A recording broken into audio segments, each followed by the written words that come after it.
خلافت رحمت و شفقت سراپا پہ کرے الفت. خلافت دھوپ میں سایہ، خلافت رنج میں راحت، خلافت رحمت و شفقت سراپا پہ کرے الفت. خلافت دھوپ میں سایہ، خلافت رنج میں راحت، خلافت امن میں بدلے ہمارے خوف کی حالت. خلافت درد مندوں کے دکھوں میں ان کی دلداری، خلافت کے سائے میں بسر ہو زندگی ساری، خلافت کے سائے میں بسر ہو زندگی ساری، خلافت کے سائے میں بسر ہو زندگی ساری، خلافت کے سائے میں بسر ہو زندگی ساری.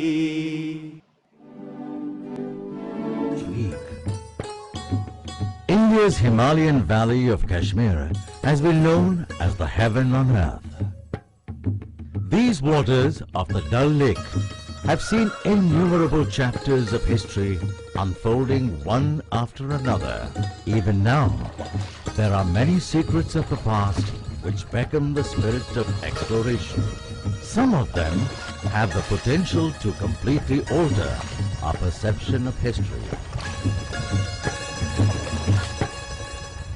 One such intriguing history is lying quietly since more than 1,900 years in this Kanyar locality of Srinagar.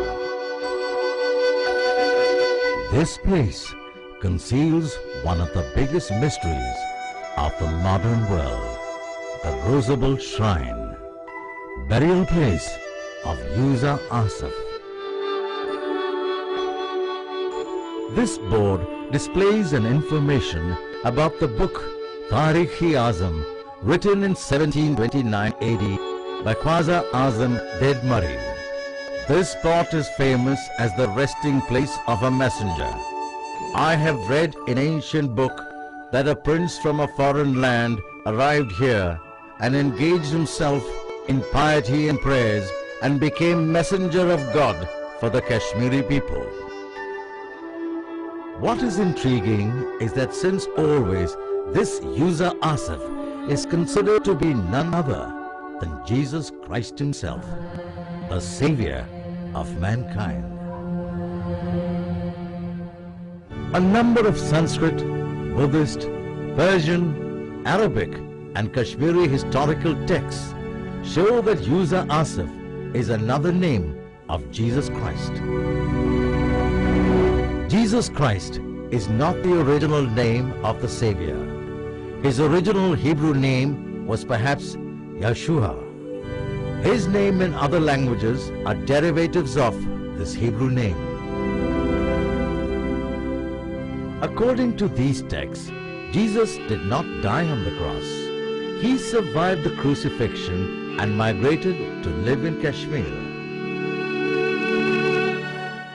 In Kashmir, he preached for a long time and finally left his physical frame at a very old age. And this is supposed to be his tomb. The shrine is beautifully decorated and lighted. The carvings of Kashmiri designs add to the grandeur of the place. The air is filled with fragrance of the divine. The tomb itself is of a pre-Islamic period. This old photograph shows that the wooden coffin was actually covered with a cloth of Jewish appearance. This huge wooden sarcophagus which we see is only a facade. The real tomb is in the underground chamber which is sealed now. The tomb lies in east-west direction. which is distinctly the Jewish direction of burial. It cannot be a Muslim tomb, because Muslims bury their dead in southwest direction. We all know that Jesus Christ was a born Jew. In the 18th century, the Grand Mufti of Kashmir was the highest court of law in this land. In 1766 AD, he issued a decree regarding the Rosable Shrine. According to this decree, User Asif was a prophet to the people of Kashmir, and he had come to Kashmir during the reign of King Gopananda. It is well known that King Gopananda ruled Kashmir during the 1st century AD. This matches exactly with the time period of Jesus Christ.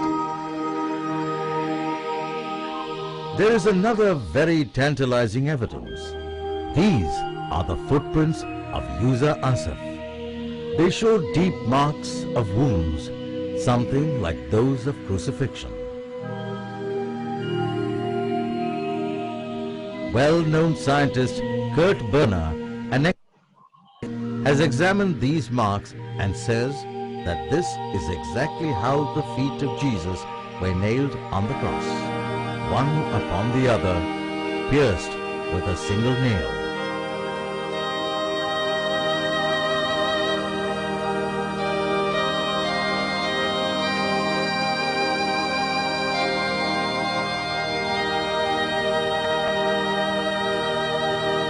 There's no doubt in my mind that Jesus and User Asif are exactly the same person. I think the evidence is overwhelming. There are several websites which provide detailed information on this subject. They contain a wide range of information on every aspect of the life of Christ in India. There have been several national and international researchers who strongly share this belief. Mirza Ghulam Ahmad, the founder of the Ahmadiyya sect of Islam, published his Urdu book, Masih Hindustan Mein, or Christ in India, in the late 19th century. He did a detailed research on Rosable Shrine and studied the local traditions of the people of Kashmir. He collected signatures of a large number of local inhabitants of Kanyar in support of his theory. Aziz Kashmiri's book, Christ in Kashmir, is one of the most authoritative works on the subject. Andreas Faber-Kaiser wrote, Jesus died in Kashmir. Jesus, Moses, and 10 lost tribes of Israel. Holger Kirstein's book, Jesus Lived in India, created quite a stir. Mullah Naidari compiled his history of Kashmir in 1420 AD. He writes that User Asif came to Kashmir during the reign of King Gopananda in the 1st century AD. Mullah Naidari has mentioned that Hazrat Isa, or Jesus Christ, had adopted the name of User Asif. He mentions Jesus as Hazrat Isa Ruh Allah, meaning thereby Isa, the Spirit of God.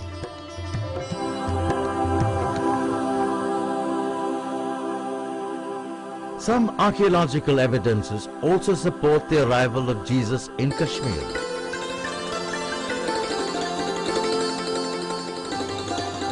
During this period, User Asif proclaimed his prophethood, year 54. He is Yuzu, the prophet of the children of Israel. The mason of this pillar, Razi Hashti Zako, year 54. This pillar in honor of Eli Kim, son of Marjan. The inscriptions mention Kashmiri year 54. This corresponds to 78 AD. Thus, the probable year of the arrival of User Asif, or Jesus Christ in Kashmir, is 78 AD. Story is that User Asif married Marjan, a shepherdess from the village of shepherds. Now in Kashmiri we say Pohol Gam. Gam means village, Pohol means shepherd. final truth. The DNA is the next important tool that we need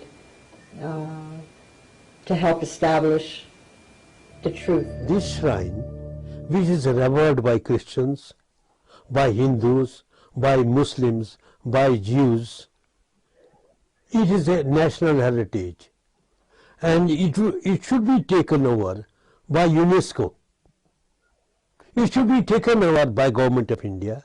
It should be looked after by the Archaeological Survey of India. I think it is the responsibility of India and the government of Kashmir to step up to the plate, to take Rosabal, to protect it and restore it, and to preserve it for all future generations.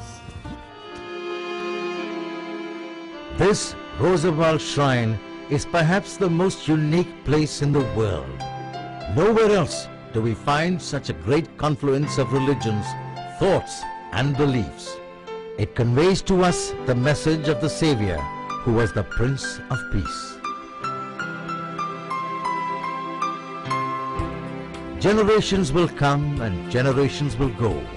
The grand cosmic play of God and His messengers never sanctions conflicts and hatred. The only will of the Supreme Father is love. This is the message of the Rosabal Shrine, the supposed tomb of Jesus in India.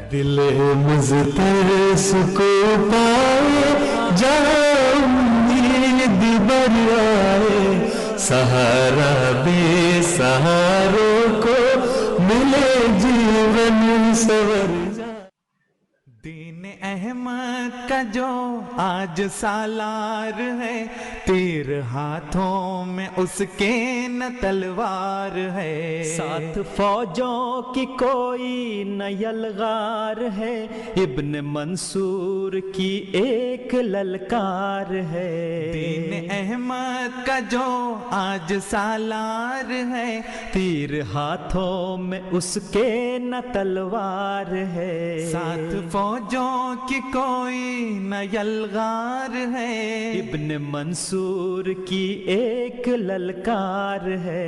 डंका तौहीद का अब बजाएंगे हम, परचमे दीन अहमद उड़ाएंगे हम, डंका तौहीद का अब बजाएंगे हम, परचमे दीन अहमद उड़ाएंगे हम, डंका तौहीद अब बजाएंगे हम, परचमे दीन अहमद उड़ाएंगे हम।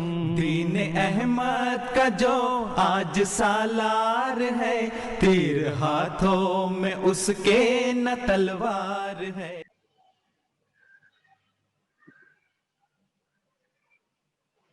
अस्सलामु अलैकुम वरहमतुल्लाहि वबरकातुहू।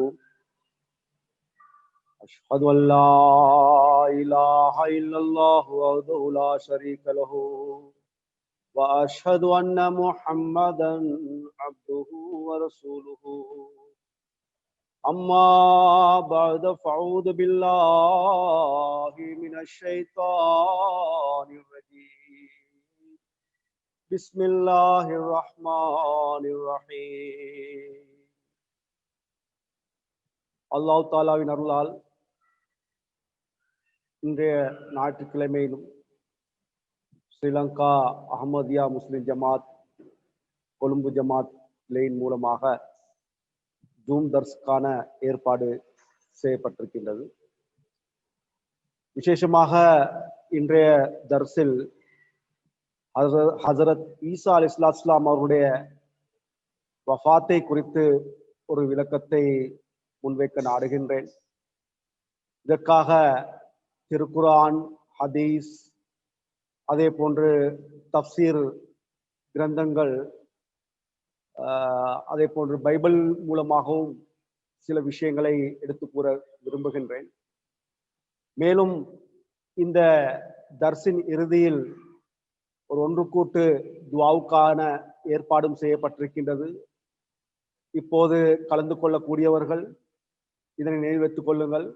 அதாவது இந்த துஆவில் நீங்களும் ஈடுபடுவதற்காக முயற்சி செய்ய வேண்டும். அத்துடன் இந்த தர்சு ஆன்மீகமான அறிவுகளை வளர்த்துக் கொள்வதற்கான ஒரு அரிய வாய்ப்பாக இருக்கின்றது. அதே போன்று இந்த தர்சின் மூலமாக மற்றவர்களுக்கும் இந்த உண்மையை எடுத்து வைக்கக்கூடிய அதாவது நற்பாக்கியமும் கிடைக்கின்றது. அல்லாஹ் தாலா அதற்கான நற்பாக்கியத்தை எங்கள் அனைவருக்கும் தந்தல்வானாக. முதலாவது நான் அல்லாஹ் தாலாவுக்கு நன்றி செலுத்தியவாறு என்னுடைய இந்த தலைப்பின் பக்கம் வருகின்றேன்.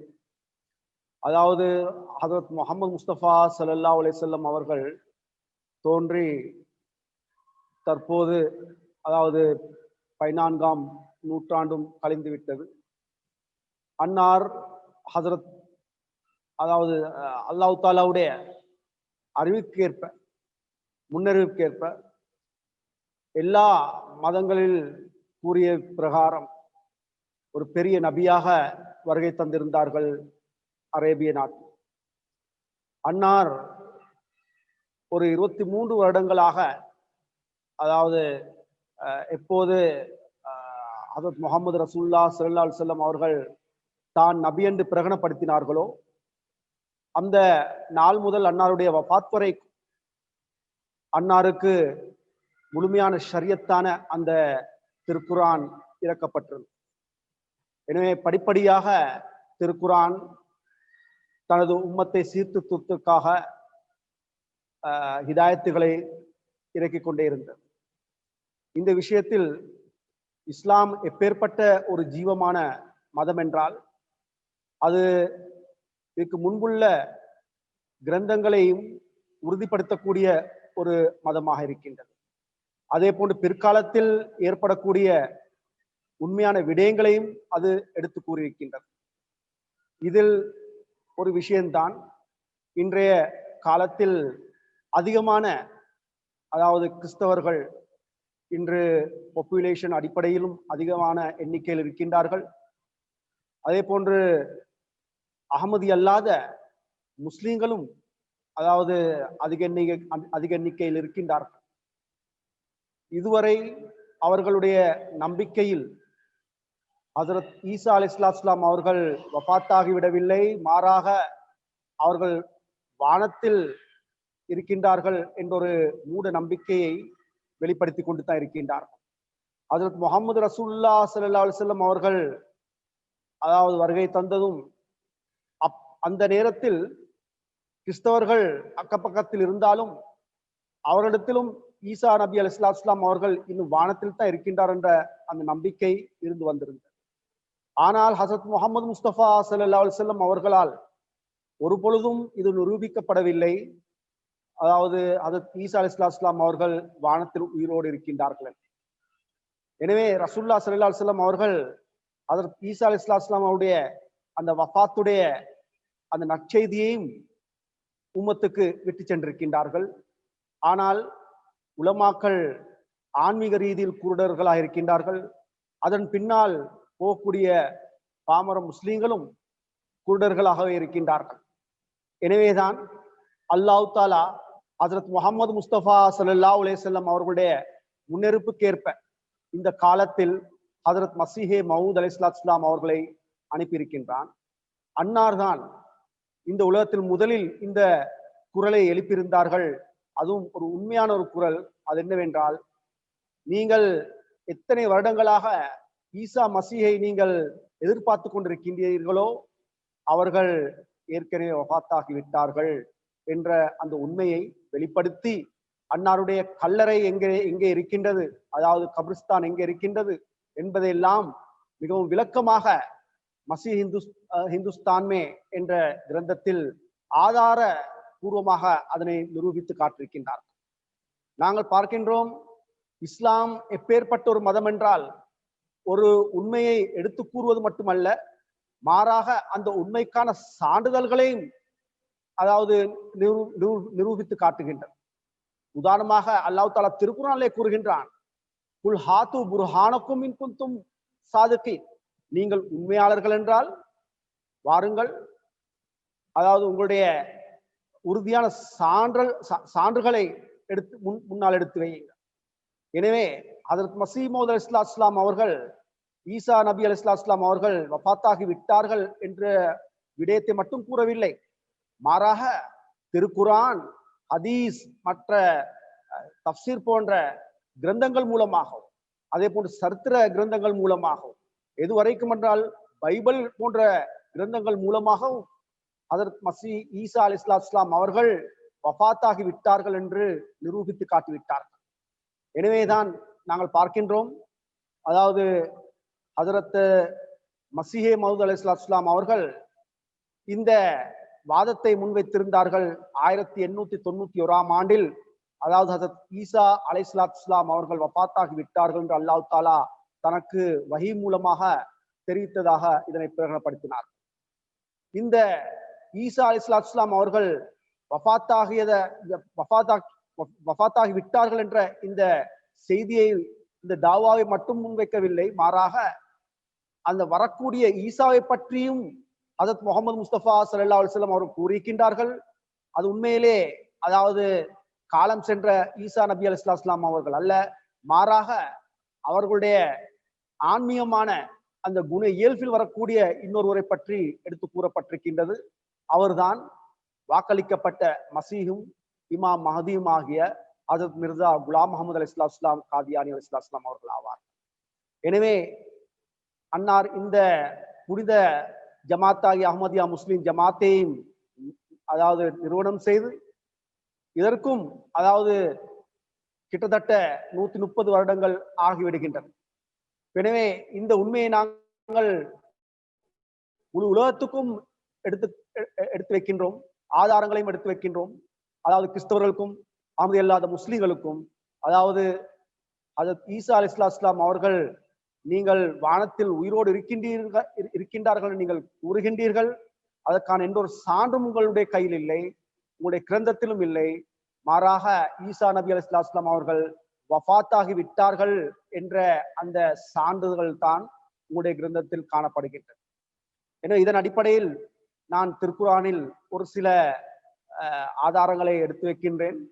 உண்மையிலே ஹஜ்ரத் ஈசா அலைஹிஸ்ஸலாம் அவருடைய மரணத்தை பற்றி திருக்குரான் எந்த அளவு தெளிவாக எடுத்து கூறப்பட்டிருக்கின்றது என்றால், உண்மையில் அது ஒரு தெளிவான சூரியன் உதிக்கும் பொழுது இது சூரியன் இல்லை என்று சிலர் கூறுகின்றார்கள் என்றால் அது உண்மையிலே ஒரு கூட்டுத்தனமாகவே இருக்கின்றது. அப்பேற்பட்ட அதாவது தெளிவான ஆதாரங்கள் மூலமாக திருக்குரான் இந்த உண்மையை எடுத்து வைக்கின்றது. சூரா அல் மாயிதாவின் 117, 118 என்ற 2 ஆயத்துக்களை உங்கள் முன் வைக்கின்றேன். இந்த ஆயத்தில் ஹஜ்ரத் ஈசா அலைஹிஸ்ஸலாம் அவர்கள் மரணித்த பிறகு கியாமத் நாளில் அல்லாஹ் தஆலா ஈசா நபி அலைஹிஸ்ஸலாம் அவருடன் கேட்கும் கேள்வியை பற்றி தான் இது குறிப்பிடப்பட்டிருக்கின்றது.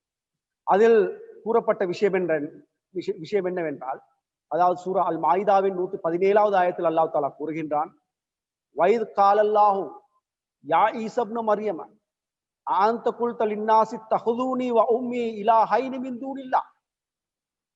அதாவது அல்லாஹ் தஆலா அந்த நாளில் ஹஜ்ரத் ஈசா அலைஹிஸ்ஸலாம் அவர்களை நோக்கி கேட்கின்றான், என்ன நீங்களும் உங்களுடைய தாயாரும் அல்லாஹ்வை விட்டு 2 கடவுள்கள் என்று மக்களுக்கு எடுத்து கூறினீர்களா என்று கேள்வியை கேட்கின்றான்.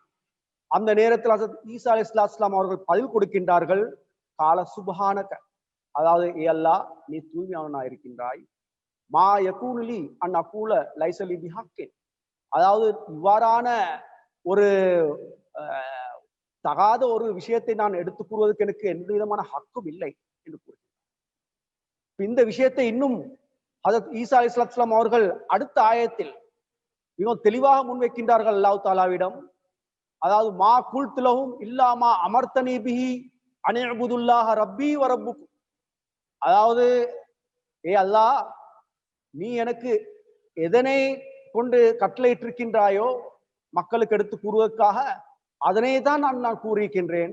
அது என்னவென்றால், நீங்கள் அல்லாஹ்வை வணங்குங்கள், அவன் என்னுடைய ரப்பாகவும் இருக்கின்றான், உங்களுடைய ரப்பாகவும் இருக்கின்றான். பிறகு அல்லாஹ் தஆலா ஹஜ்ரத் ஈசா அலைஹிஸ்ஸலாம் அவருடைய இந்த பதிலையும் பதிவு செய்திருக்கின்றான். அதாவது ஈசா அலைஹிஸ்ஸலாம் அவர்கள் அதுக்கு பின்னால் கூறுகின்றார்கள், அதாவது வகுந்து அலைஹிம் ஷஹீதம் மா தும்து ஃபீஹிம் ஃபலம்மா தவஃபைதனி குன்த அன்த ரகீப் அலைஹிம். அதாவது நான் இருக்கும் வரை இந்த விஷயத்தில் நான் அவர்களுக்கு சாட்சியாளராக நான் இருந்தேன். அதாவது நீங்கள் அல்லாஹ்வை மட்டும்தான் வணங்க வேண்டும் என்ற விஷயம். ஃபலம்மா தவஃபைதனி, பிறகு நீ எனக்கு வஃபாத்தை கொடுத்த பிறகு, மரணத்தை கொடுத்த பிறகு, குன்த அன்த ரகீப் அலைஹிம், பிறகு நீதான் அவர்களுக்கு கண்காணிப்பாளராக இருந்தாய், பாதுகாவலனாக இருக்கின்றாய். அந்த விஷயம் எனக்கு தெரியாது. அவர்கள் அதுக்கு பிறகு என்ன செய்தார்கள்? இந்த விஷயத்தை தான் ஹஜரத் ஈசா அலைஹிஸ்ஸலாம் அவர்கள் கியாமத்தில் சொல்லியிருக்கின்றார்கள். எனவே இன்றைய காலத்தில் கிறிஸ்தவர்களுடைய கொள்கையின் அடிப்படையிலும் அகமதி அல்லாத முஸ்லிம்களுடைய கொள்கையின் அடிப்படையிலும் ஹஜரத் ஈசா அலைஹிஸ்ஸலாம் அவர்கள் நவுசுபில்லா வானத்தில் இன்னும் உயிருடன் தான் இருக்கின்றார்கள் என்று கூறுவதா இருந்தால், அந்த வானத்திலிருந்து மீண்டும் திரும்பி வர வேண்டும் ஈசா அலைஹிஸ்ஸலாம் அவர்கள் வந்து பார்க்கின்றார்கள். அவருடைய சமுதாயத்தினிடத்தில் என்ன நடக்கின்றது? அல்லாஹ் தஆலா சூரா அல் மாயிதா என்ற இந்த ஆயத்தில் இந்த அத்தியாயத்திலே மிகவும் தெளிவாக எடுத்து கூறுகின்றான். அதாவது 19வது ஆயத்தில் கூறுகின்றான், லக்கத் கஃபரல்லதீன காலு இன்னல்லாஹு ஹுவல் மஸீஹுல் இப்னு மர்யம். அதாவது எவர்கள் அல்லாஹ்தான் ஈசா இப்னு மர்யம் என்று கூறுகின்றார்களோ அவர்கள் காஃபிராகி விட்டார்கள் என்று அல்லாஹ் தஆலா இங்கு ஃபத்வாவை கொடுத்திருக்கிறார். இது மட்டுமல்ல, 76வது ஆயத்திலும் இதே அத்தியாயத்தில் அல்லாஹ் தஆலா கூறுகின்றான், லக்கத் கஃபரல்லதீன காலு இன்னல்லாஹ ஸாலிசு ஸலாஸ. அதாவது எவர்கள் அல்லாஹ் மூன்றில் ஒரு தெய்வம் என்று கூறுகின்றார்களோ, அதாவது இன்றைய காலத்தில் ட்ரினிட்டி இந்த பிலீஃப் நாங்கள் காண்கின்றோம். அதாவது பிதாவுடைய மகன், அதாவது சன் ஆஃப் காட், அடுத்தது ஹோலி கோஸ்ட், இந்த மூன்றையும் இவர்கள் இறைவனுக்கு சமமான தர்ஜாவை இவர்கள் கொடுத்திருக்கின்றார்கள். அதனைத்தான் அல்லாஹ் தஆலா இங்கே குறிப்பிடுகின்றான், எவர்கள் அல்லாஹ்வை மூன்றில் ஒரு தெய்வம் என்று கூறுகின்றார்களோ அவர்களும் காஃபிராகிவிட்டார்கள். இன்று நாங்கள் இந்த காலத்தில் இந்த நிலையைத்தான் கிறிஸ்தவர்களிடத்தில் அதிகமாக நாங்கள் காண்கின்றோம். ஆனால் ஹஜரத் மஸீஹ் ஈசா அலைஹிஸ்ஸலாம் அவர்கள், நாங்கள் இதனை உதாரணமாக எடுத்து பார்த்தால், அவர்கள் திரும்பி வானத்திலிருந்து வந்திருந்தாலும் வந்து என்ன பார்க்கின்றார்கள்? அவர்களுடைய சமுதாயம் வழிகேட்டில் போயிருக்கின்றார்கள். அவர்கள் ஈசா நபி அலைஹிஸ்ஸலாம் அவர்களை கடவுளாக எடுத்துக்கொண்டிருக்கின்றார்கள். அதுக்கு பிறகு வஃபாத் நடந்தால் ஈசா அலைஹிஸ்ஸலாம் அவர்கள் என்ன கூறுவார்கள்? அதாவது எனக்கு தெரியாது என்று கூற மாட்டார்களே, மாறா கூறுவார்கள், எனது சமுதாயம் வழிகேட்டில் இருந்திருக்கின்றது, என்னையும் கடவுளாக ஆக்கி வைத்திருக்கின்றார்கள் என்று தான் கூறுவார். எனவே இந்த சான்றே மிகவும் திட்ட தெளிவாக எடுத்து காட்டுகின்றது. அதில் ஈசா மஸீஹ் அலைஹிஸ்ஸலாம் அவர்கள் வஃபாத் ஆகிவிட்டார். அதாவது வகுந்து அலைஹிம் ஷஹீதம் மா தும்து ஃபீஹிம் என்ற ஒரு காலத்தையும் அல்லாஹ் தஆலா இங்கு நினைவுபடுத்துகின்றான். அதாவது அந்த காலத்தில் ஈசா மஸீஹ் அலைஹிஸ்ஸலாம் அவர்கள் இருக்கும் பொழுது அவர்கள் ஏக இறைவனை மட்டும்தான் வணங்க வேண்டும் என்று போதித்துக் கொண்டே இருந்தார்கள். அதே போன்று ஏக இறைவனை வணங்கி கொண்டு தான் இருந்தார்கள். அவருடைய சீடர்களும் அவ்வாறே செய்து கொண்டு தான் இருந்தார்கள். அதுக்கு பிறகு வகுந்து அலைஹிம் ஷஹீதம் மா தும்து ஃபீஹிம், அதாவது வகுந்து அலைஹிம் ஷஹீதன் மா வகுந்து அலைஹிம் ஷஹீதம் மா தும்து ஃபீஹிம், அவரிடத்தில் நான் இருக்கும் வரை நான் அவர்களுக்கு சாட்சியாக இருந்தேன். பிறகு ஃபலம்மா தவஃபைதனி, பிறகு நீ எனக்கு வஃபாத்தை தந்தாய். அதுக்கு பிறகு குன்த அன்த ரகீப் அலைஹிம், நீயே அவர்களுக்கு கண்காணிப்பாளனாக இருக்கின்றாய்.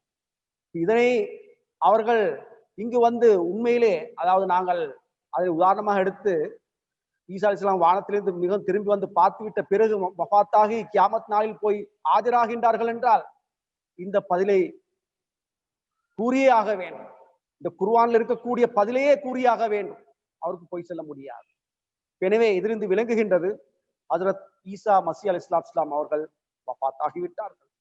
அதே போன்று சூரா ஆலி இம்ரானில் 56வது ஆயத்தில் வருகின்றது.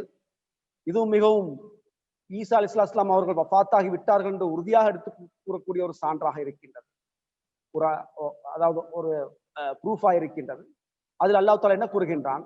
இத் காலல்லாஹு யா ஈசா இன்னி முத்தவஃபீக வ ராஃபியுக இலைய வ முதஹ்ஹிருக மினல்லதீன கஃபரு வ ஜாயிலுல்லதீன الذين تبعوك فوق الذين كفروا إلى يوم القيامة.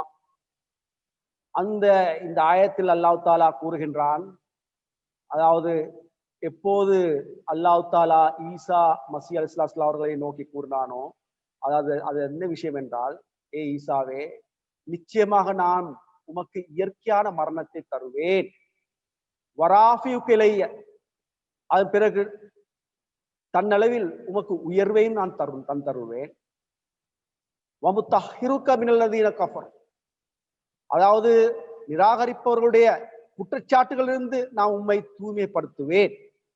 அதாவது நிராகரிப்பவர்கள் என்ன கூறுகின்றார்கள்? நவுசுபில்லா, ஈசா மஸீஹ் அலைஹிஸ்ஸலாம் அவர்கள் தகப்பன் இல்லாமல் பிறந்திருக்கின்றார்கள், அதாவது ஒரு ஒரு விபச்சார புத்திரராக இருக்கின்றார்கள் நவுசுபில்லா என்று யஹூதிகள் கூறுகின்றார்கள். அதே போன்று கிறிஸ்தவர்களும் விசேஷமாக இதில் சிக்கிக் கொண்டார்கள். அதாவது ஹஸரத் ஈசா அலைஹிஸ்ஸலாம் அவர்கள் சிலுவையில் மரணித்து விட்டார்கள். இதன் அடிப்படையில் தௌராத் என்ன கூறுகின்றது? எவர் சிலுவையில் அடிக்கப்பட்டு மரணித்து விடுகின்றார்களோ அந்த தண்டனையின் மூலமாக அவர்களுடைய மரணம் சபிக்கப்பட்ட மரணம் என்று கூறுகின்றது தௌராத். எனவே இந்த வகை இப்பேற்பட்ட ஆட்சேபிலிருந்து நான் உண்மை தூய்மைப்படுத்துவேன்.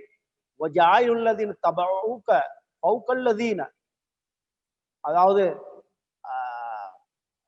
கியாமத் வரைக்கும் உம்மை பின்பற்றியவர்களை நிராகரிப்பவர்கள் மீது மேலோங்க செய்வேன் என்று அல்லாஹ் தஆலா வாக்குறுதி அளிக்கிறார். இந்த ஆயத்தின் அடிப்படையில் எப்பேற்பட்ட சான்றுகள் அதுக்கு உறுதுணையாக இருக்கின்றது என்றால், ஹதீஸை நாங்கள் எடுத்து பார்த்தால் எல்லா ஹதீஸ்களிலும் அசிஹுல் கிதாப், அதாவது எல்லா கிரந்தங்களிலும் மிகவும் சரியான நேர்மையான உண்மையை எடுத்து வைக்கின்ற ஒரு கிதாப் இருக்கும் என்றால் அல் புகாரியா இருக்கின்றது. அல் புகாரியில் இது சம்பந்தமாக எங்களுக்கு மிக தெளிவான ஆதாரங்கள் கிடைக்கின்றது. உதாரணமாக சஹீஹ் புகாரி கிதாபு தஃப்சீர், யா ஈசா இன்னி முத்தவஃபிக வராஃபியுக இலைய என்ற ஆயத்தின் கீழ் ஹதரத் இப்னு அப்பாஸ் ரலியல்லாஹு அவர்கள் கூறுகின்றார்கள், யா ஈசா இன்னி முத்தவஃபிக ஐ முமீதுக, அதாவது ஏ ஈசாவே நாம் உம்மை வஃபாத்தாக்குவேன் என்பது அர்த்தம். முமீதுக, அதாவது உம்மை மௌத்தாக்குவேன் என்பதா. இதன் அடிப்படையிலே நாங்கள் பார்க்கின்றோம், அதாவது இந்த கிதாபு தஃப்சீர், சஹீஹ் புகாரில் உள்ள கிதாபு தஃப்சீர் என்ற அந்த அத்தியாயத்தில் இந்த நான் ஓதி காண்பித்த சூரா அல் மாயிதாவுடைய 117, 118 இந்த ஆரம்ப ஆயத்தில் ஒரு துணையாக மிகவும் அழகான ஒரு சம்பவத்தை பற்றி எடுத்து கூறப்பட்டது. அதில் ஹஜரத் இப்னு அப்பாஸ் ரலியல்லாஹு அவர்களே அறிவிக்கின்றார்கள். அதில் ஹஜரத் முஹம்மது முஸ்தபா ஸல்லல்லாஹு அலைஹி வஸல்லம் அவர்கள் அவருடைய கஷ்ஃப் கனவில் கண்டிருக்கின்றார்கள். அதாவது அவர்களை பின்பற்றிய அவருடைய சஹாபிகள் நரகத்தின் பக்கம் இழுத்துச் செல்லப்படுகின்றார்கள். அந்த நேரத்தில் ரசூலுல்லாஹ் ஸல்லல்லாஹு அலைஹி வஸல்லம் அவர்கள் கூறுகின்றார்கள் அல்லாஹ்வை நோக்கி, யா ரப்பி உஸைஹாபி, எனது இறைவா, இவர்கள் எனது தோழர்களாக இருக்கின்றார்களே, இவர்கள் ஏன் நரகத்தின் பக்கம் இழுத்துச் செல்லப்படுகின்றார்கள்? அந்த நேரத்தில் அல்லாஹ் தஆலா கூறுகின்றான், உம்முடைய மரணத்துக்கு பிறகு இவர்கள் உன்னுடைய மார்க்கத்தை விட்டு சென்று விட்டார், முர்த்ததாகி விட்டார். இதனால் தான் இவருக்கு இந்த தண்டனை கிடைத்திருக்கிறது. அந்த நேரத்தில் ஹஸரத் முஹம்மது முஸ்தபா ஸல்லல்லாஹு அலைஹி வஸல்லம் அவர்கள் திட்ட தெளிவாக கூறுகின்றார்கள், மா அகூலு கமா கால அப்துஸ் சாலிஹ் ஈசா, அதாவது நானும் அந்த சாலிஹான அடியானாகிய ஈசா கூறியது போன்றே நான் கூறுவேன். அது என்னவென்றால், வகுந்து அலைஹிம் ஷஹீதும் மா தும்து ஃபீஹிம் வலம்மா தவஃபைதனி குன்த ரகீப் அலைஹிம், அதாவது நான் அவர்களிடம் இருக்கும் வரை நான் அவர்களுக்கு சாட்சியாக இருந்தேன், அதாவது ஏக இறைவனை வணங்கும்படி. பிறகு நீ எனக்கு வஃபாத்தை தந்தாய், குன்த ரகீப் அலைஹிம், அதற்கு பிறகு நீயே அவர்களுக்கு கண்காணிப்பார்களாக இருந்தார்.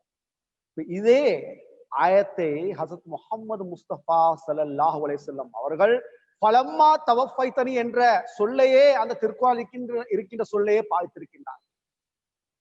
எனவே இன்றைய காலத்தில் உலமாக்கள் எந்த அளவு ஆன்மீக குருடர்களாக இருக்கின்றார்கள். இந்த ஃபலம்மா தவஃபைத்தனி என்பதற்கு அல்லாஹ் அவரை கைப்பற்றினான். அப்படி என்றால் நவுசுபில்லா ரசூலுல்லாஹி ஸல்லல்லாஹு அலைஹி வஸல்லம் அவர்களையும் அல்லாஹ் தஆலா கைப்பற்றினானா? இதனை நன்றாக யோசித்து பார்க்க வேண்டும்.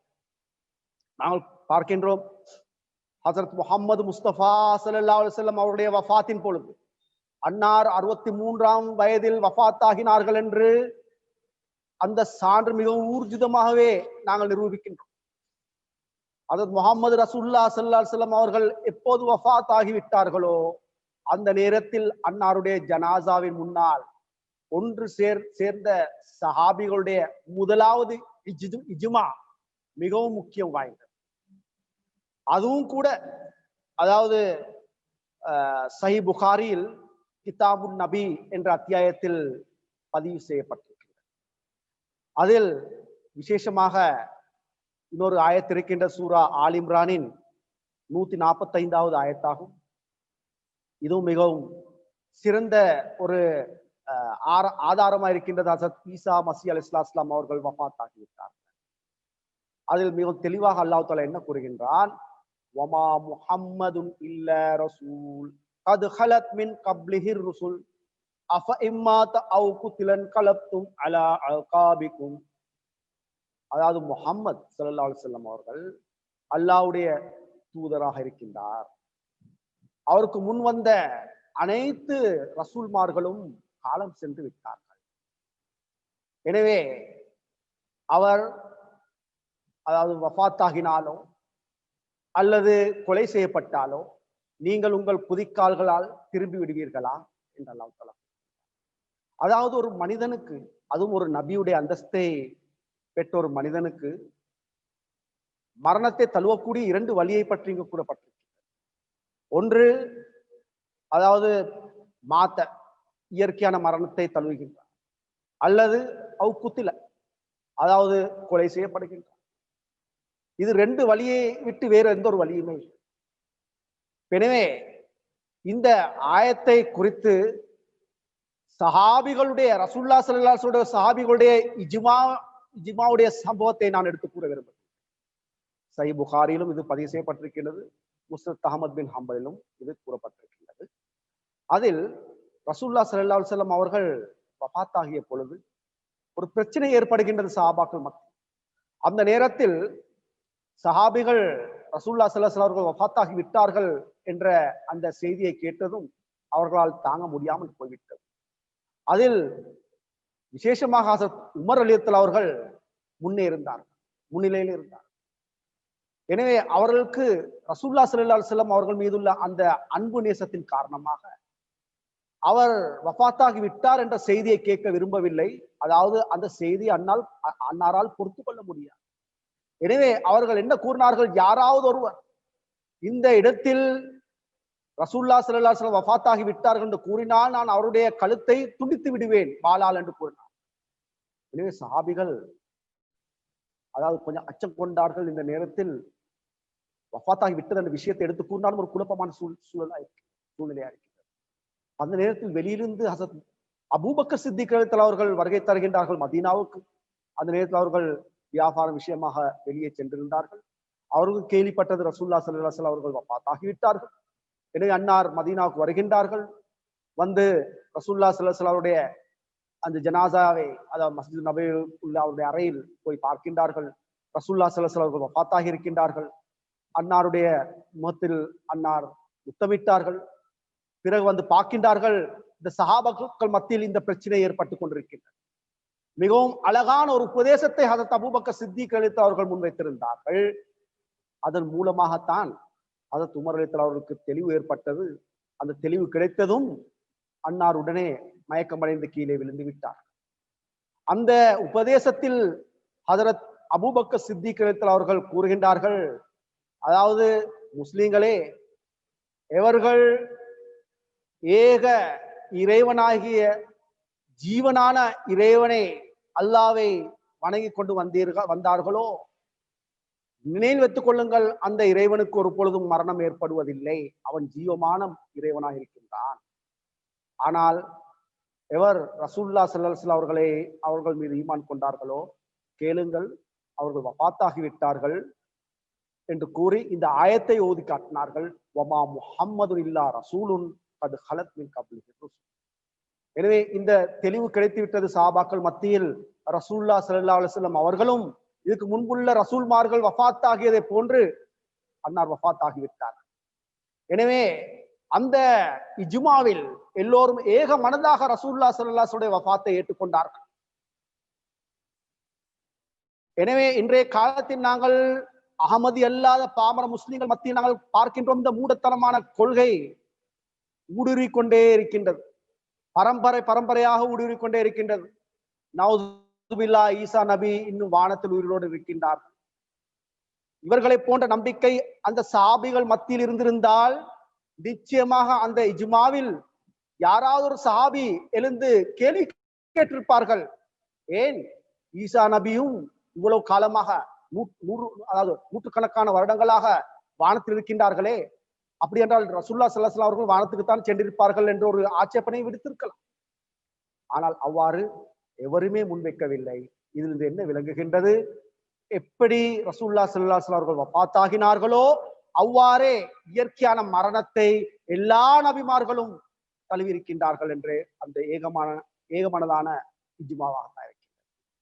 இதன் அடிப்படையில் தஃப்சீர் ஃபதஹுல் பயான் 2வது பாகம் 49வது பக்கத்தில் மிகவும் தெளிவாக இதனை எடுத்து வைக்கப்பட்டிருக்கின்றது. அதாவது இந்த தஃப்சீர் எழுதக்கூடிய முஃபஸ்ஸிரீன்கள் மத்தியிலும் சில கருத்து முரண்பாடுகள் காணப்படுகின்றன. சிலர் வானத்தின் பக்கம் ஏறி சென்றிருக்கின்றார்கள் என்ற ஒரு கருத்தை முன்வைக்கின்றார்கள். சிலர் வஃபாத்தாகிவிட்டார்கள் என்ற கருத்தை முன்வைக்கின்றார்கள். இந்த முஃபஸ்ஸிரீன்களுக்கு இவ்வாறான இந்த தவறு ஏன் ஏற்பட்டிருக்கின்றது என்ற விடயத்தை ஃபதஹுல் பயானில் கூறப்பட்டிருக்கின்றது. அதில் கூறப்பட்டிருக்கின்றது என்னவென்றால், இந்த முஃபஸ்ஸிரீன்மார்களுக்கு இந்த தஃப்சீர், குர்ஆன் தஃப்சீர் எழுதக்கூடிய ஒரு விரிவுரையாளருக்கு இந்த தவறு ஏன் ஏற்பட்டிருக்கின்றது என்றால், அதாவது ஈசா நபி வானத்தில் உயிருடன் இருக்கின்றார் என்ற அந்த மூடத்தனமான நம்பிக்கை எப்படி உருவாகி இருக்கின்றது என்றால், ஹதீஸ்களிலும் ஹஸரத் முஹம்மது முஸ்தபா ஸல்லல்லாஹு அலைஹி வஸல்லம் அவர்கள் வரக்கூடிய ஒரு ஆன்மீகமான, அதாவது வருகையில் வரக்கூடிய ஒரு ஈசாவை பற்றி எடுத்து கூறப்பட்டிருக்கின்றது. அது மசீஹே மவுத், இமாம் மஹதியை குறித்ததா. அந்த ஹதீஸிலும் நஸல என்ற சொல் வைக்கப்பட்டிருக்கின்றது. அதாவது இறங்குவார். அதாவது கைஃப அன்தும் இதா நஸல இப்ன ஈஸா இப்னு மர்யம ஃபீக்கும் வ இமாமுக்கும். அதிலும் அதாவது ரசூலுல்லாஹி ஸல்லல்லாஹு அலைஹி வஸல்லம் அவர்கள், அது சஹீஹ் புகாரி ஹதீஸில் தான் வந்திருக்கின்றது, அது கூறுகின்றார்கள், உங்கள் மத்தியில் ஈஸா இப்னு மரியம் உங்களிலிருந்தே இமாமாக தோன்றும் பொழுது உங்களுடைய நிலை எப்படி இருக்கும், அல்லது இறங்கும் பொழுது எப்படி இருக்கும். இந்த இறங்குதல் என்ற சொல்லை வைத்துதான் அந்த கிறிஸ்தவர்களுடைய அந்த வழிபாட்டின் அடிப்படையிலே முஃபஸ்ஸிரீன்களுக்கு இந்த மிகப்பெரிய ஒரு தவறு ஏற்பட்டது. இது போக தஜ்ஜாலை பற்றியும் கூறப்பட்டிருந்தது. அதாவது ரசூலுல்லாஹி ஸல்லல்லாஹு அலைஹி வஸல்லம் ஹதீஸில் அந்த நேரத்தில் ஈசா மூலமாகத்தான் தஜ்ஜாலுடைய அழிவு ஏற்படுகின்றது என்ற அந்த நற்செய்தி வழங்கப்பட்டிருந்ததால், அந்த தஜ்ஜால் வருவதா இருந்தால் ஈசா நபியும் வாழ்ந்திருக்க வேண்டுமே என்ற ஒரு தப்பபிப்பிராயம் அவருக்கு ஏற்பட்டிருக்கு. இந்த விஷயத்தை ஃபதஹுல் பயானில் குறிப்பிடப்பட்டிருக்கின்றது. இன்னும் கூறுவதா இருந்தால், அதாவது ரசூலுல்லாஹி ஸல்லல்லாஹு அலைஹி வஸல்லம் அவர்கள் இந்த விஷயத்தை தெளிவாக கூறிவிட்டார்கள். அதாவது இன்ன ஈசா இப்னு மர்யம் ஆஷ 20 வ 100 சன. அதாவது நிச்சயமாக ஈசா இப்னு மர்யம் 120 ஆண்டுகள் வாழ்ந்தார்கள் என்ற உண்மையை ஹஸரத் முஹம்மது முஸ்தபா ஸல்லல்லாஹு அலைஹி வஸல்லம் அவர்கள் மற்ற ஹதீஸ்களில் கூறியிருக்கின்றார்கள். இந்த விஷயத்தை முன்வைத்து ஃபதஹுல் பயானில் கூறப்பட்டிருக்கின்றது. அதாவது இதில் ஒரு இமாம் இந்த உண்மையை முன்வைக்கின்றார்கள். அதாவது இப்னு கையும் ரஹ்மத்துல்லாஹி அவர்கள் கூறுகின்றார்கள், ஈசா நபி உடைய அந்த சிலுவை சம்பவம் வருகின்றது. அந்த நேரத்தில் ஈசா நபி அலைஹிஸ்ஸலாம் அவருக்கு 33 வயதாகும். அந்த நேரத்தில் ஈசா நபி அலைஹிஸ்ஸலாம் அவர்கள் வானத்தின் பக்கம் அதாவது ஏறி சென்றார்கள் அல்லது அவர்கள் கைப்பற்றப்பட்டார்கள் என்ற அந்த சான்று திருக்குர்ஆனிலும் இல்லை, ஹதீஸிலும் இல்லை என்று ஆணித்தரமாக எடுத்து கூறுகின்றார். அப்படி என்றால் எங்களுடைய முஸ்லீம்கள் மத்தியில் இந்த முஸ்லிமுடைய உம்மத்தில் இப்பேற்பட்ட ஈசா நபி அலைஹிஸ்ஸலாம் அவர்கள் வானத்தில் அதாவது 1000 வருடங்களாக இருக்கின்றார்கள், உயிருடன் இருக்கின்றார்கள் என்ற நம்பிக்கை எப்படி வந்ததென்று அந்த காரணத்தை கூறுகின்றார்கள். அது என்ன என்றால், இன்னமா யுர்வா அனின் நசாரா, அதாவது கிறிஸ்தவர்களுடைய ரிவாயத்துகள் மூலமாகத்தான் இவருடைய புத்தகத்தில் இது புகுத்தப்பட்டிருக்கின்றது. இதனால்தான் உலமாக்கள் வழி தவறி விட்டார்கள், பாமர முஸ்லிம் மக்களும் அதாவது நேர்வழியிலிருந்து அகன்றிருக்கின்றார்கள். எனவே இந்த விஷயத்தை நாம் எப்பொழுதும் நினைவு கொள்ள வேண்டும். அதாவது ஹசரத் முஹம்மது முஸ்தபா ஸல்லல்லாஹு அலைஹி வஸல்லம் அவர்கள் ஏற்கனவே கூறிவிட்டார்கள், ஈசா நபி அலைஹிஸ்ஸலாம் அவர்கள் அதாவது வானத்தில் செல்லவில்லை, மாறாக அவர்கள் 120 வருடங்களாக வாழ்ந்து இந்த உலகத்திலிருந்து அவர்கள் அதாவது வஃபாத்தாகி விட்டார்கள் என்ற உண்மையை எடுத்து வைக்கின்றார். இந்த விஷயத்தை நாம் எடுத்து பார்க்கும் பொழுது ஹுஜஜுல் கிராமா, கன்சுல் உம்மால், அதே போன்று தப்சீர் ஜலாலீன் போன்ற தப்சீர் கிரந்தங்களிலும் காணப்படுகின்றது. இதனை ஃபாத்திமத்து ஸுஹரா ரலியல்லாஹு தஆலா அன்ஹா அவர்களும் இப்னு உமர் ரலியல்லாஹு தஆலா அவர்களும் இதனை ரிவாயத் செய்திருக்கின்றார்கள். இதனை ஸைஃப் என்று நிரூபித்து காட்டவே முடியாத உலமாக்கள். அடுத்த இன்னொரு விஷயத்தை நான் முன்வைத்து வருகின்றேன். ஏன் ரசூலுல்லாஹி ஸல்லல்லாஹு அலைஹி வஸல்லம் அவர்கள் ஈசா நபி வருவார்கள் என்று கூறியிருக்கின்றார்கள்? இந்த விஷயத்தை நாங்கள் நன்றாக நினைவு கொள்ள வேண்டும். திருக்குர்ஆனில் அல்லாஹ் தஆலா சூரா அல் அன்பியாவில் மிகவும் விளக்கமாக எடுத்து கூறுகின்றான். 8வது ஆயத்தில், அதுக்கு முன்னுள்ள ஆயத்தும் மிகவும் தெளிவானது. இந்த 8வது ஆயத்தில் அல்லாஹ் தஆலா கூறுகின்றான், ஃபஸ்அலு அஹ்ல ஸிக்ரி இன் குன்தும் தஅலமூன். அதாவது இந்த விஷயத்தில் 2வது தடவை ஒரு நபி வருகின்றார் என்ற விஷயத்தை குறித்து உங்களுக்கு ஏதாவது ஒரு சந்தேகம் ஏற்படுவதா இருந்தால், அந்த அறிவு உங்களுக்கு இல்லை என்றால், நீங்கள் வேத ஞானம் கிடைக்கப்பெற்றவரிடம் கேட்டு பாருங்கள் என்று அல்லாஹ் தஆலா கூறுகிறார். சூரா அன்பியா 8வது ஆயத். அதுக்கு முன்னுள்ள ஆயத்தில் அல்லாஹ் தஆலா எப்பேற்பட்ட ஒரு உண்மையை வெளிப்படுத்துகின்றான் என்றால், அதில் அல்லாஹ் தஆலா கூறுகின்றான், அதாவது இன்னா அர்சல்நாக வமா அர்சல்நாக வமா அர்சல்நாக கப்லக இல்லா ரிஜாலன் நூஹி இலைஹிம். அதாவது ஏ நபியே, உமக்கு முன்பு நாம் ஆண்களை கொன்றே அவர்களுக்கு வஹி அறிவித்து அவர்களை ரசூலாக நாங்கள் அனுப்பியிருக்கின்றோம். அதுக்கு பிறகு அல்லாஹ் தஆலா கூறுகின்றான், வமா ஜஅல்நாஹும் ஜஸதல்லா யஅகுலூன தஆம வமா கானூ காலிதீன். அதுக்கு பிறகு அல்லாஹ் தஆலா என்ன கூறுகின்றான், நாங்கள் அந்த ரசூல்மார்களுக்கு உணவு உண்ணாத ஒரு உடலை நாங்கள் ஏற்படுத்தவில்லை, அமைக்கவில்லை.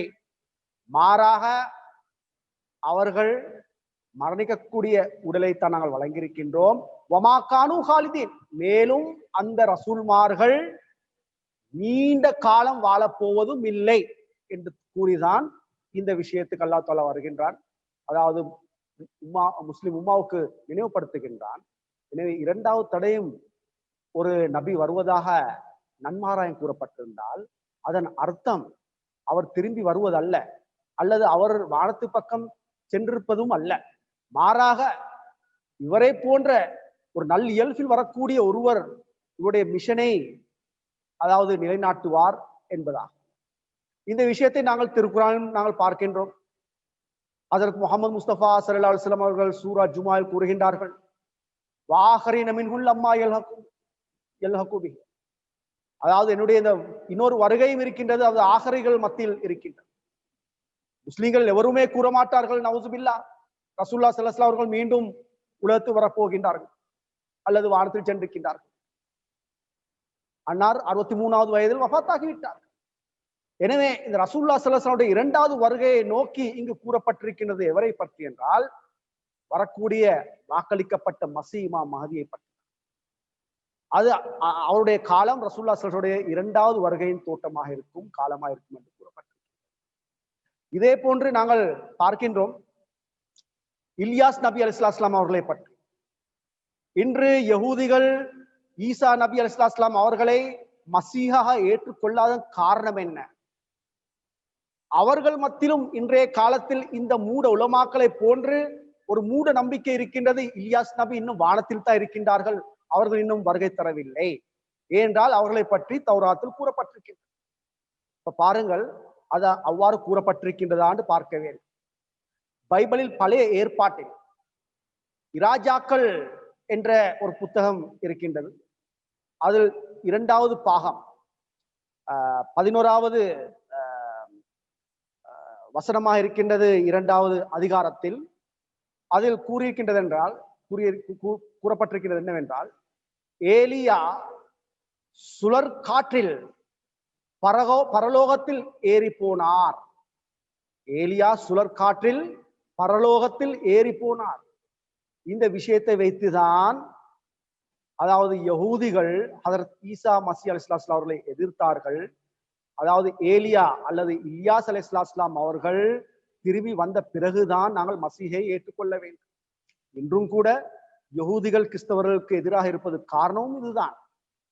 ஆனால் அதே பைபிளில் புதிய ஏற்பாட்டில் ஹதரத் ஈசா மஸீஹ் அலைஹிஸ்ஸலாம் அவர்கள் ஏலியாவுடைய 2வது வருகையை விளக்கி காட்டுகின்றார்கள், மிகவும் தெளிவாக விளக்குகின்றார்கள். அது என்னவென்றால், மத்தேயு புதிய ஏற்பாட்டில் பைபிளில் மத்தேயு அதிகாரம் 11 வசனம் 13, 14, 15 விளக்கமாக ஹதரத் ஈசா மஸீஹ் அலைஹிஸ்ஸலாம் அவர்கள் கூறிய விஷயத்தை இங்கு குறிப்பிட விரும்புகின்றேன்.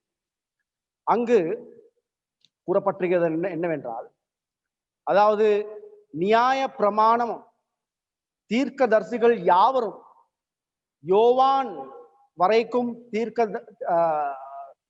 தரிசனங்களை உரைத்திருக்கின்றார்.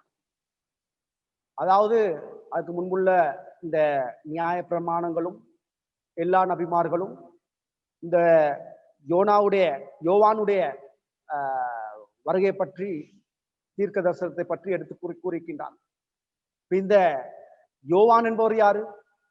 ஹதரத் ஈசா அலைஹிஸ்ஸலாமுடைய காலத்தில் இருந்த ஹதரத் யஹ்யா நபி அலைஹிஸ்ஸலாம் அவர்கள் ஆவார்.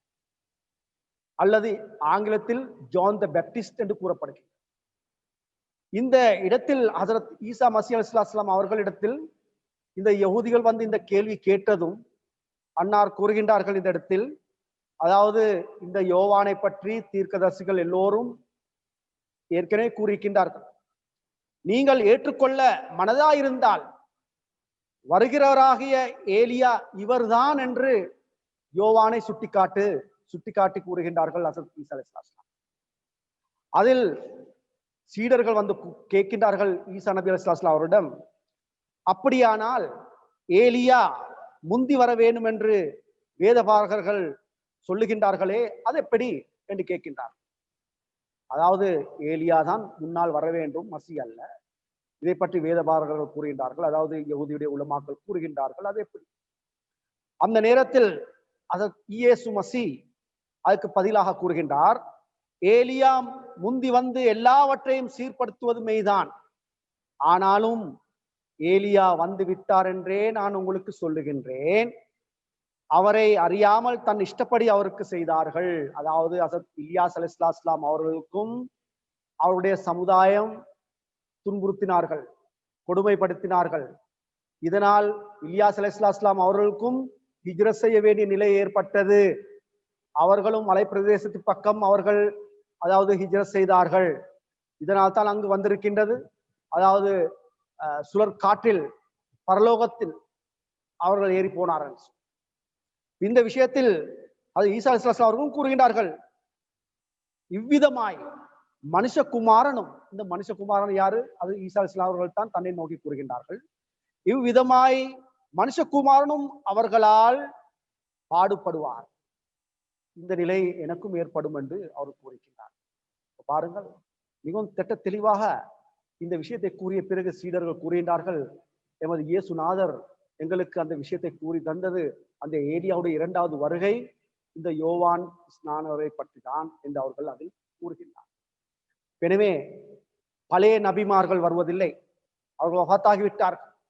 எனவே இங்கு கூறப்படுவது ஒரு அவருடைய வடிவில் அவருடைய குண இயல்பில் வரக்கூடிய ஒருவர் அவருடைய மிஷனை நிரூபிப்பதற்காக வருகின்றார்.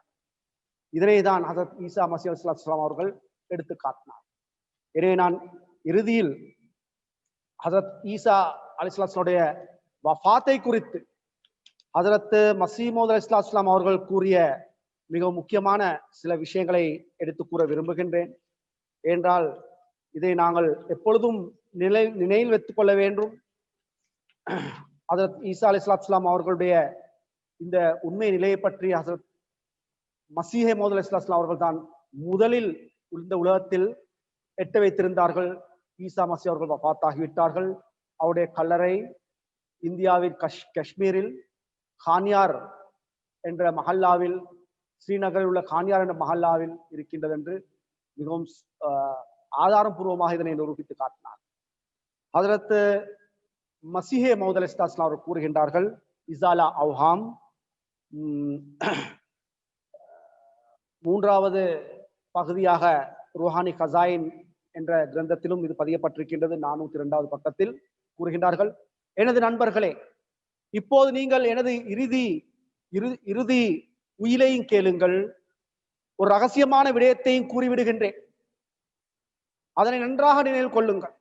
நீங்கள் கிறிஸ்தவர்களுடன் விவாதங்களை செய்து வருகின்றீர்கள், அதன் முறையை மாற்றிக்கொள்ளுங்கள். மேலும் உண்மையாகவே மஸீஹ் இப்னு மரியம் என்றைக்கோ வஃபாத் ஆகிவிட்டார்கள் என்று கிறிஸ்தவர்களுக்கு முன்னால் நிரூபித்து காட்டுங்கள். இதுவே ஒரு விவாதமாகும், உண்மையான விவாதமாகும். இதில் வெற்றி அடைவதால் நீங்கள் கிறிஸ்தவத்தை பூமியிலிருந்து துடைத்து விட்டீர்கள் என்று நினைத்துக் கொள்ளுங்கள். ஏனைய விவாதங்களில் காலத்தை வீணடிக்க வேண்டிய தேவையும் இருக்காது. மஸீஹ் இப்னு மரியமுடைய வஃபாத்தின் மீது மட்டும் அழுத்தம் கொடுங்கள். மேலும் வலுவான சான்றுகள் மூலம் கிறிஸ்தவர்களை தோற்கடித்து மௌனமாக்கி விடுங்கள். எப்போது நீங்கள் மஸீஹை மரணித்தவர்களில் நிரூபித்து விடுகிறீர்களோ, மேலும் கிறிஸ்தவர்களில் உள்ளங்களில் இதனை பதிய வைத்து விடுவீர்களோ, கிறிஸ்தவ மதம் உலகிலிருந்து விடை பெற்று விட்டதாக நீங்கள் புரிந்து கொள்ளுங்கள். நிச்சயமாக கருதி கொள்ளுங்கள், எதுவரை அவர்களில் கற்பனை கடவுள் இறந்து விடவில்லையோ அவர்களின் மார்க்கம் ஒருபொழுதும் மரணித்து விடாது. இது போக மற்ற அனைத்து விவாதங்களும் அவருடன் செய்வது வீணானவையாகும். அவர்களின் மார்க்கத்தின் ஒரே ஒரு தூண் தான் இருக்கின்றது. அது எதுவெனில், அதாவது இதுவரை மஸீஹ் இப்னு மரியம் வானத்தில் உயிருடன் இருக்கின்றார் என்ற தூணாகும்.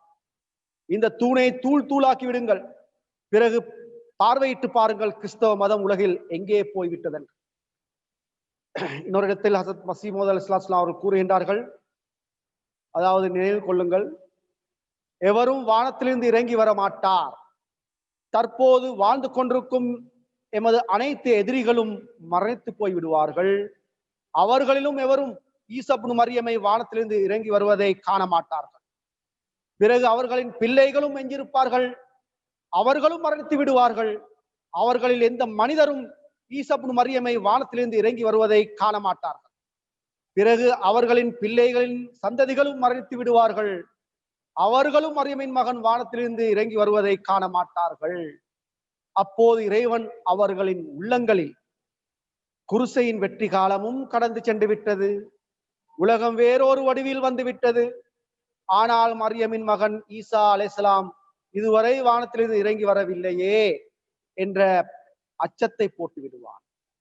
அப்போது அறிவாளிகள், படித்த மேதைகள் ஒரே அடியாக இந்த கொள்கையை விட்டு நம்பிக்கையிலிருந்து விடுவார்கள். இன்னும் 3ஆம் நூற்றாண்டு இன்றைய நாளிலிருந்து பூர்த்தியாவதற்கு முன்பே ஈசா அலைஹிஸ்ஸலாம் அவர்களை எதிர்பார்த்து கொண்டிருப்பவர்களில் முஸ்லிம்களாக இருந்தாலும் கிறிஸ்தவர்களாக இருந்தாலும் மிகவும் நம்பிக்கையற்ற நிலையில் சந்தேகம் கொண்டு இந்த பொய்யான கொள்கையை விட்டு விடுவார்கள். உலகில் ஒரே ஒரு மார்க்கம் தான் இருக்கும், ஒரே ஒரு ஆன்மீக தலைவர் தான் இருப்பார். நான் ஒரு விதையை விதைப்பதற்கு வந்திருக்கின்றேன், எனவே எனது கையினால் அது விதைக்கப்பட்டு விட்டது. இப்போது அது வளரும், பூக்கும், எவராலும் அதனை தடுத்து விட முடியாது என்று ஹசரத் மஸீஹ் மவ்ஊத் அலைஹிஸ்ஸலாம் அவர்கள் கூறினார்கள். இன்று நாங்கள் பார்க்கின்றோம், இன்று மேற்கத்திய நாடுகளில் கிறிஸ்தவ தேவாலயங்கள் காலியாக இருப்பதை நாங்கள் காண்கின்றோம். அது இன்றைய காலத்தில் நாங்கள் பார்க்கின்றோம், விற்பனை செய்யப்படுகின்றது. அந்த இடங்களில் அல்லாஹ் ஒருவனை வணங்கக்கூடிய இபாத்துடைய இடமாக மாறிவிடுகின்றது. அதாவது இன்றைய காலம் இன்று ஈசா நபி உயிருடன் இருக்கின்றார் என்ற கொள்கைக்கு மக்கள் பாய் பாய் என்று கூறுகின்றார்கள், விடை அல்விதா என்று கூறுகின்றார்கள். இன்ஷா அல்லாஹ் இந்த மிஷனை, இந்த உண்மையான மிஷனை முழு உலகத்திலும் பரப்பி அதனை எல்லா இடங்களிலும் மக்களுக்கு இந்த உண்மையை உணர வைப்பதற்காகத்தான் ஹஜரத் மஸீஹ் மவ்ஊத் அலைஹிஸ்ஸலாம் அவர்கள் மூலமாக கிலாஃபத்தே அஹ்மதியா நிலைநாட்டப்பட்டிருக்கின்றது. இன்றைய காலத்தின் ஹலீஃபா அமீருல் மூமினீன் ஹஜரத் கலிஃபத்துல் மஸீஹ் அல் ஹாமிஸ் சையதுல்லாஹ் பின் அசீஸ் அவர்கள் எங்களுக்கு தப்லீகின் பக்கம் அதிகமாக கவனம் செலுத்துகின்றார்கள். எனவே நாங்கள் ஈசா மஸீஹ் அலைஹிஸ்ஸலாமுடைய இந்த வஃபாத்தை தொடர்பாக நாங்கள் எப்பொழுதும் மக்களுக்கு இந்த உண்மையை எடுத்துரைத்துக் கொண்டே இருக்க வேண்டும். கடந்த 2 நாட்களுக்கு முன்பு கிறிஸ்துமஸ் டே கொண்டாடப்பட்டிருந்தது. ஆனால் அதிலும் சில பிழைகள் காணப்படுகின்றன. அது உண்மையிலே டிசம்பர் 25ஆம் திகதி அல்ல பிறந்த நாள். மாறா குர்ஆன் பைபிள் மூலமாக நிரூபிக்கப்பட்டிருக்கின்றது. அதாவது அன்னார் சூடு காலத்தில் தான் பிறந்திருக்கின்றார்கள், ஜூலை ஆகஸ்ட் போன்ற மாதத்தில் பிறந்திருக்கின்றார்கள். எனவே இதுவும் ஒரு தவறாகவே மக்கள் வழிபட்டு நடக்கின்றார்கள்.